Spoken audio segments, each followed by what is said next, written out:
long back in 2004 and 5.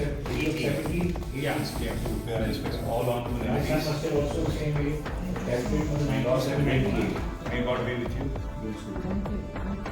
Whichever you will sequence. Thank you. Whichever. KCR గారికి doctor Manmohan Singh గారితో ఎంతో సాన్నిహిత్యం ఉండేది. దాదాపు 2 సంవత్సరాల పాటు వారి క్యాబినెట్లో పనిచేసిన, సంవత్సరంన్నర నుంచి 2 సంవత్సరాల పాటు వారి క్యాబినెట్లో పనిచేసిన, అదేవిధంగా తర్వాత తెలంగాణ రాష్ట్రం ఏర్పడిన తర్వాత కూడా ఎన్నో సందర్భాల్లో వారు కలిసినప్పుడు, వారు ఎదురుపడ్డప్పుడు కూడా చాలా ఆప్యాయంగా పలకరిస్తూ ఎట్లా ఉంది మీ తెలంగాణ అంటూ వారికి దిశానిర్దేశం చేసిన నాయకుడు డాక్టర్ మన్మోహన్ సింగ్. అదేవిధంగా ఆనాడు తెలంగాణ రాష్ట్ర ఏర్పాటుకు సంబంధించి ఇక్కడ 2004లో క్యాబినెట్లో చేరిన తర్వాత కొన్ని ఒడిదుడుకులు ఎదురైనప్పుడు కూడా మీరు ఆత్మస్థైర్యాన్ని కోల్పోవద్దు అంటూ వెన్నుతట్టి ప్రోత్సహించడమే కాకుండా మీ డిమాండ్లో న్యాయం ఉంది, మీ కోరికలో న్యాయం ఉంది, తప్పకుండా మీ ఆశయం ఫలించాలి అని కాంక్షించిన నాయకుడు డాక్టర్ మన్మోహన్ సింగ్.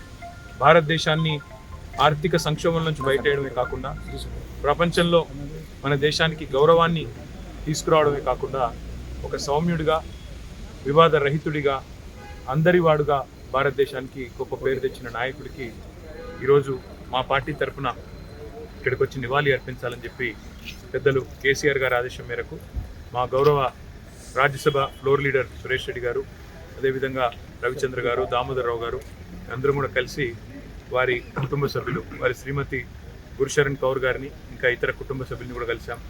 డాక్టర్ సింగ్కి శ్రద్ధాంజలి ఘటించి వారి ఆత్మ శాంతించాలని కోరుకున్నాం. ఈ సందర్భంగా ఇలాంటి మహానుభావుని కోల్పోవడం నిజంగా కూడా దేశానికి తీరని లోటు. అంత మంచి వ్యక్తిని కోల్పోవడం నిజంగా కూడా భారతదేశంలో, ఎందుకంటే రాజకీయాల్లో అధికారం మారుతూ ఉండవచ్చు, కానీ దేశం మంచిని కాంక్షించే వాళ్ళు పోవడం అనేది నిజంగా అందరం బాధపడే సందర్భం. తప్పకుండా వారి కుటుంబానికి ఈ సందర్భంగా మనోనిబ్బరాన్ని ఆ భగవంతుని ప్రసాదించాలని వారి అభిమానులకి, అదేవిధంగా దేశ ప్రజలు, వారి దేశంలో ఉండే వారి అభిమానులందరికీ కూడా కోరుకుంటూ మా పార్టీ తరఫున వారి మృతి పట్ల తీవ్రమైన సానుభూతిని, సంతాపాన్ని కలిగిస్తుంది.